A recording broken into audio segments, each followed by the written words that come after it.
할아버지 고 양춘시 목사, 아버지 고 양명주 목사, 작은아버지 양치 목사를 따라 3대째 목회를 이어가는 양진호 목사입니다. 화면 아래 구독하기를 눌러주시면 대단히 감사하겠습니다. 돈 한 푼도 안 들어요. 그러면 이제 이 알람이 울려져서 우리가 매일 오전 6시에 생중계를 할 때 알려줍니다. 자동적으로. 자, 이제 최근 12.3 계엄령 내란 사건 후에 헌법재판소에서 계속 윤석열 대통령 탄핵에 대해서 재판이 진행되고 있잖아요. 근데 제가 가만히 이렇게 보니까 저분은 몸통이 아니다. 팔다리 살짝 보이는 거구나. 그걸 알았어요. 왜냐하면 몰라도 너무 몰라. 정말로. 그러니까 저 양반이 거짓말하는가 봤더니 홍채 심리학이라고 있거든요. 눈빛을 보고 그러니까 범죄인들은 이게 일정하게 못 맞춰요. 근데 너무나 확신에 찬 눈빛과 너무나 확실한 거야. 그러니까 이 양반은 누군가의 조종에서 움직였던 것뿐이야.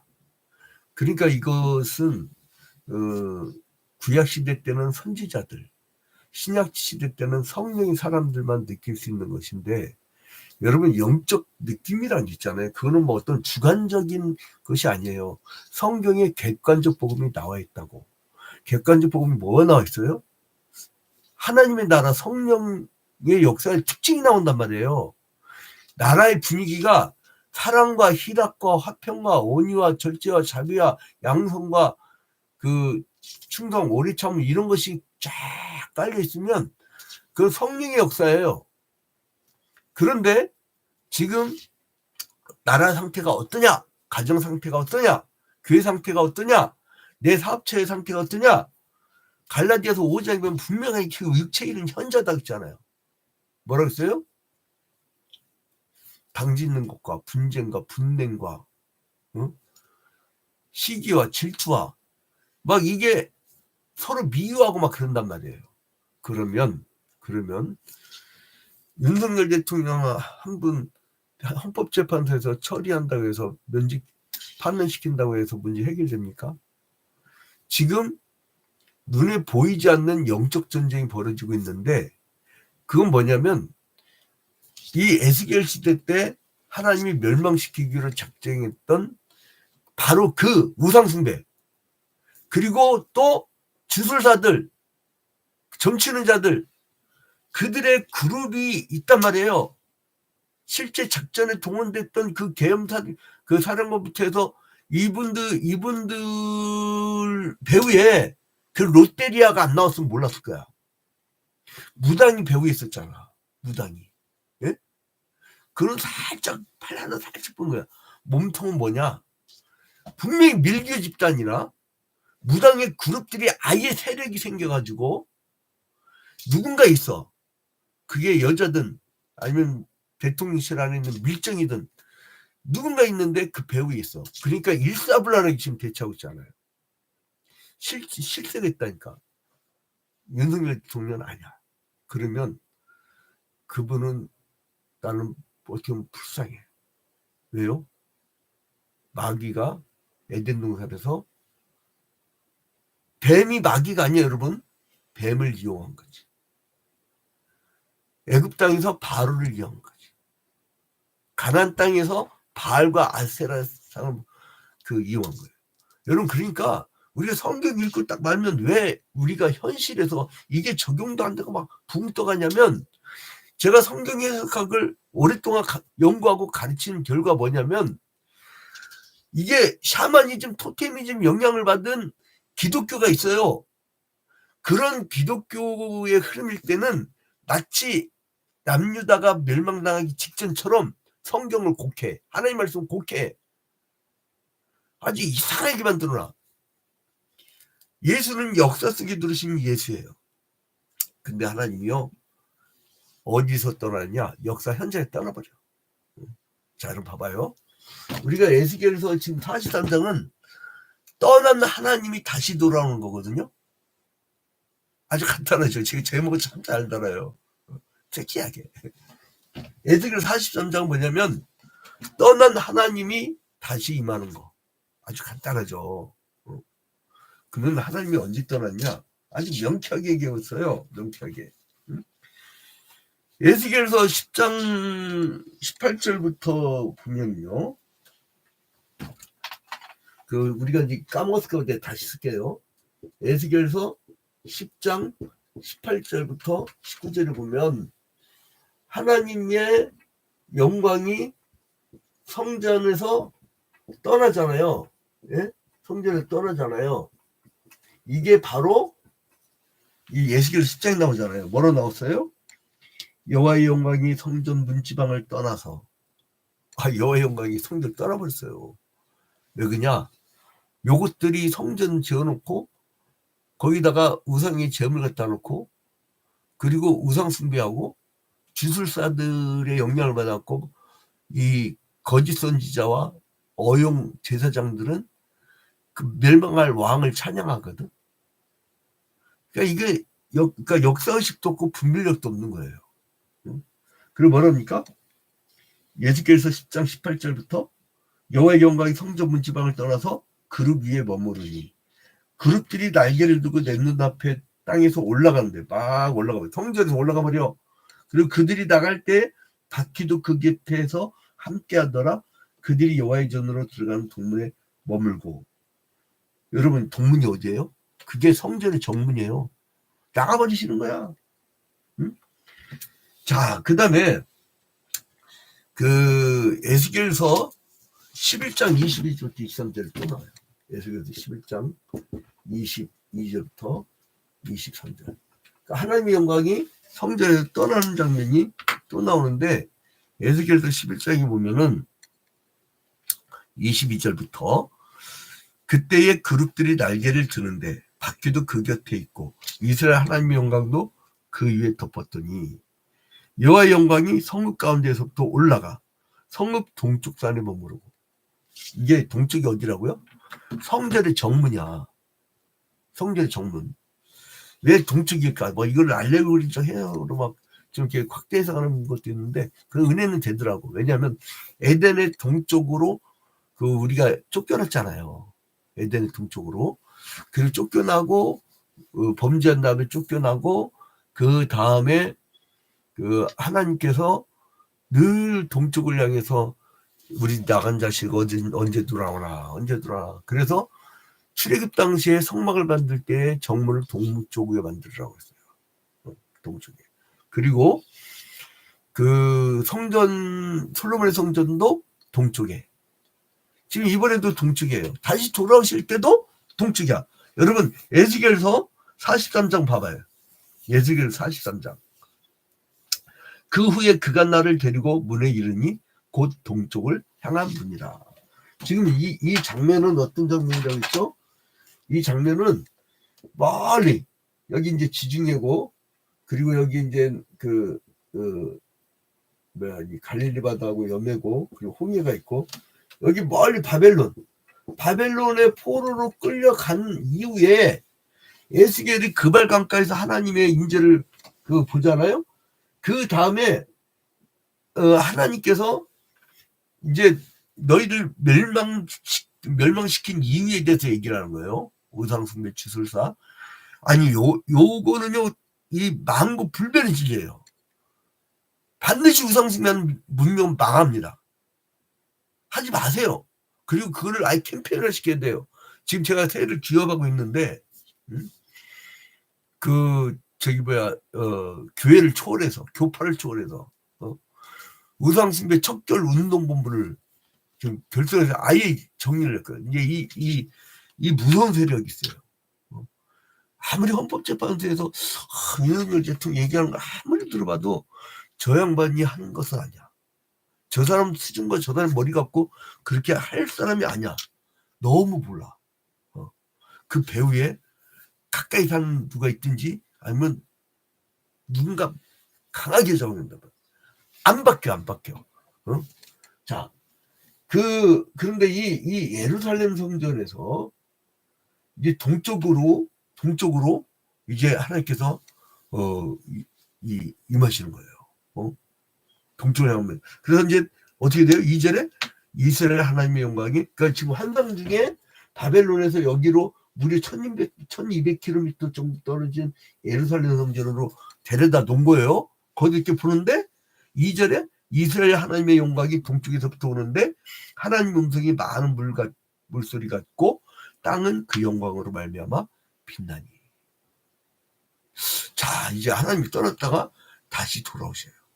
그건 뭐냐면 니들 내가 회복시켜 줄 거다. 니들 범죄 때문에 멸망시켰는데 내가 너희를 회복시킬 거다.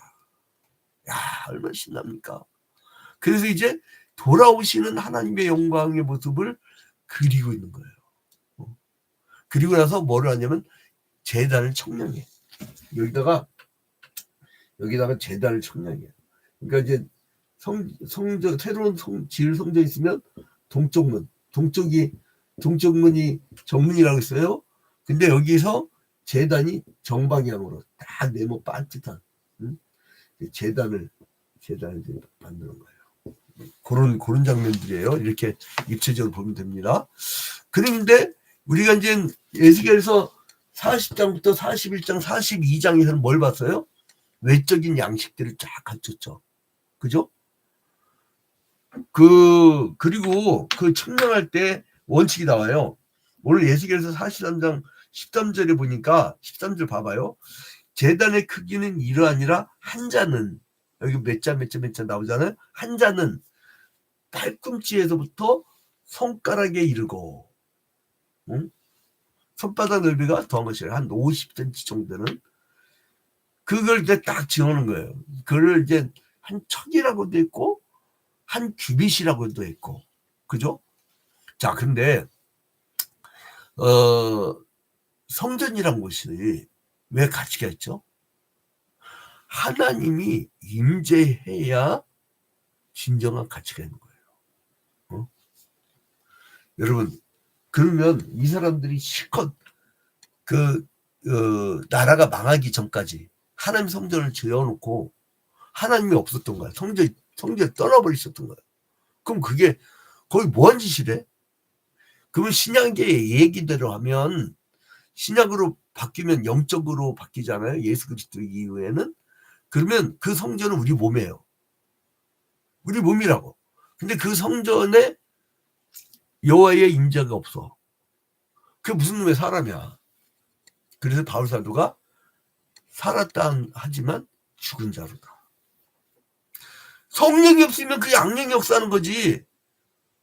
왜 우상숭배하고 왜 주술사에 빠지고 왜 점치는 자들한테 끌려다니고 이상한 밀교 집단 같은 그 국가와 가정과 교회와 그런 곳을 만들어내느냐? 귀신한테 미쳐서 그래. 마귀 사탄한테. 성령이 임하지 않는 곳은 악령이 임하는 거예요. 아무리 여기에 성전이 있었지만 과거에 그 솔로몬의 성전이 있었지만 그곳에 하나님의 임재가 떠나버리니까 안 되는 거야. 그래서 하나님의 임재가 임하는 것을 에스겔 43장 1절부터 5절에 보니까 다시 오시는 그 주님 1절부터 5절에 이 영광이 다시 임하는 거예요. 다시 임하는 거예요. 하나님의 영광이 다시 임하는 거예요. 1절부터 5절. 그 다음 주 6절부터 12절까지는 6절부터 12절까지는 내가 임하는 조건이 있어. 임하는 조건이 뭐냐? 니들 다시 죄 짓지 마. 다시 죄 짓지 마. 이거예요. 응? 그게 조건이에요. 그 다음에 다시 임하면 어떻게 되냐? 13절부터 27절까지는 뭔 내용이 나오냐면은 이 번제단이 핵심이잖아요. 거기에 우리가 재물을 쌓고 이 태울 때 그걸 하나님이 흠명하신다는 거 아니에요. 자, 그러면 동문으로부터 아까 봤죠? 1절에 그 후에 그가 나를 내리고 문에 이르니 곧 동쪽을 향합니다. 이 성소 구전 동쪽으로부터 성소로 이렇게 들어오는 현관이 있고 그 다음에 성소가 있고 맨 뒤에 지성소가 있죠. 그죠? 그러니까 지성소는 맨 서쪽에 있어요. 그죠? 그래서 이제 동문으로 들어가면 지성소까지 직선으로 도달했어요. 그 여러분들은 지성소로 가기 위해서는 이 돌아가야 돼요. 다 돌아가야 돼. 그래 이제 이 동문, 근데 거기에 갔더니 아까 뭐라고 그랬어요? 2절에 그 영광으로 말미암아 빛나니, 하나님의 영광이 다시 지성소로 들어오신 거예요. 떠났던 하나님. 하나님이 떠나서 미친놈같이 살고 귀신짓 하고 마귀사탄의 노름에 놀아나고 돈은 일막연하게 뿌리라고 했는데 일생을 그냥 돈 때문에 살고 아주 헤매다가 나중에 나의 몸에 여호와의 영광이, 하나님의 영광이 다시 오는 거예요. 내가 하나님의 백성이 되는 거예요. 이런 체험을 하면 뒤집어져요. 그 인격이 완전히 바뀝니다. 완전히. 저는 복음만 전하고 성령 충만함만 가르쳤는데 어느 날 보니까 저게 인간이 돼 있네. 그러니까 하나님의 영광이 임한 거야. 아주 신기해. 참으로 신기해. 근데 그 하나님은요, 영원히 떠나지 않겠대요. 야, 이제 얼마나 감사합니까? 영원히 떠나지 않는, 자, 7절 봐봐, 7절. 제 얘기가 아니라, 그가 내게 이르시되 인자야 있는 내 보좌의 처소, 내 발을 두는 처소, 내가 이스라엘 족속 가운데 영원히 있을 것이라. 이스라엘 족속 곧 그들과 그들의 왕들이 음행하여 하며 그 죽은 왕들의 시체로 다시는 내 거룩한 이름을 더럽히지 아니라. 다시 안 떠나려면 어떻게 돼요? 아예 들어버려야 돼. 신약시대 되면 우리 몸이, 그러니까 하나님이 인간이 되어가지고 우리 몸을 입으셨는데, 하나님이 인간이 되었고 우리 몸을 소유하셨는데, 여기에 하나님의 영광이 임하였고 안 떠난대. 이 원리가요, 우리가 그 조직신학 공부할 때 뭘로 했죠? 처음에 소명, 그 외적 소명 뭐였죠? 예수 믿으세요. 믿었어. 내적 소명 뭐예요? 임재한 하나님은 떠나지 않는 거잖아요. 떠나지 않아요. 그러니까 영원히 계신다는 거예요. 그러니까 한번 예수를 영접하고 나면 다시는 안 떠난다는 거예요. 자, 그 다음에 근데 그동안 왜 하나님은 떠나셨느냐, 떠난 이유를 꼭 짚고 넘어가요. 참, 하나님은 요목조목 따지셔요. 8절 보면 그들이 그 문지방을 내 문지방 곁에 두며 그 문설주를 내 문설주의 곁에 두어서 그들과 나 사이에 겨우 한 담이 막히게 하였고 또 그 행하는 가증한 일로 내 거룩한 이름을 더럽혔으므로 내가 노하여 멸망시켰거니와. 아니, 나갈 때 하나님 사이에 하나님과 담을 막고 그 가증한 일을 했다는 거예요. 하나님이 축복한 가정, 하나님이 축복한 사업자, 하나님이 축복한 그 교회, 하나님이 축복한 국가 민족을 거기에다가 가증한 일, 우상숭배, 무당짓들, 그리고 이제 점치는 자들, 주술살 데려다가 국살 돈하고 이러니까 하나님이 노하여 멸망시켰다는 거예요. 그 남유다를. 그래서 다시는 하지 말라고서 우상숭배를 제거해버린다는 거예요.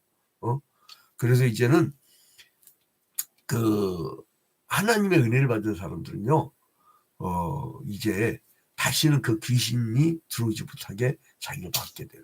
회개 없이는 용서가 없고요. 회개 없이는, 돌이킴 없이는 우리가 다시 주님을 찾을 수가 없는 거예요. 자, 그래서 보니까 어떻게 하나님이 세우느냐. 자, 12절에 보니까 성전의 법, 그리고 11절에 보니까 이제 제도와 구조와 율례, 규례, 이거 뭐예요? 하나님, 그러니까 변화되면 하나님 말씀에 한번 임하시면 떠나지 않는 그 인생은, 죄에서 떠나 회개했다는 것은 모든 상황을 끝나는 것이 아니라 죄에서 떠나서 완전 회개해서 한번 말미암아서 말씀을 준행하게 된다는 거예요. 말씀. 그래서 자꾸 말씀 듣고 싶고, 말씀을 듣지 않으면 하루가 갈급하고. 여러분, 이게 에스겔 43장 같은 경우는요, 혼자 읽어버리면 이거 답이 안 나와요. 이게 도대체 뭔 말인지 모르는 게 많아요. 근데 전체 맥락을 보고 이게 말씀을 보면 그렇게 재밌을 거예요. 한번 여러분 다시 이따가 한번 예수의 43장 다시 봐봐요. 말씀이 쏙쏙 들어오죠. 그 다음에 이제 제단에 대해서는 아까 제단에서 말씀한다고 했죠. 그 제단에 대해서는 그 13절부터 27절까지 마지막 말씀을 하고 마치게 됩니다. 근데 이 제단의 부분을 보니까요, 정방향. 제단의 특징, 정방향. 제단은 정방향이었다. 그 뭐예요? 아주 반듯한 기준이에요. 아주 반듯한 거예요. 여러분, 구역장이나 그리고 그의 중직들은요 반듯한 기준이 있어야 돼요. 그래서 정방형이라 내각의 동일한 길이를 가진 사각형을 말하는데 이 사각형은 안정을 의미하고 완전을 의미합니다. 제단의 형상이가 이 정방형이라는 것은 자기 백성을 향한 하나님의 죄 용서가 완전하다는 거예요. 완전하다는 거예요. 자, 그래서 이제 그 다음에 뭘 하죠? 18절부터 보니까 피제사를 드린다. 피제사. 응? 이거는 예수 그리스도의 십자가를 내다보는 거예요. 최초에 그 피해 제사를 드린 게 누구였죠? 아벨이었잖아요. 그 아벨의 제사가 피해 제사였기 때문에 그 하나님이 받아주신 거잖아요. 이 새 언약까지는 피해 제사는 예수 그리스도예요. 그래서 우리는 그 예수 그리스도의 헌신 때문에 우리가 살게 된 거죠. 근데 이 제사는 쉬지 않고 계속 드린대요. 그러면서 결국은 이제 말씀을 마치게 돼요. 27절 봐봐요. 이 모든 날이 찬 후 제8일과 그 다음에 제사장 제단에서 너희 범죄와 감사제를 드릴 것이라. 그러면 내가 너희를 즐겁게 만들리라. 주의 말씀이에요. 영원토록요 하나님이 너희의 제사를 즐겁게 받아준대요. 그래요 여러분, 하나님께서 우리를 사랑하셔서 은혜와 권능으로 우리에게 다시 돌아오시고 우리를 구원해 주셨어요.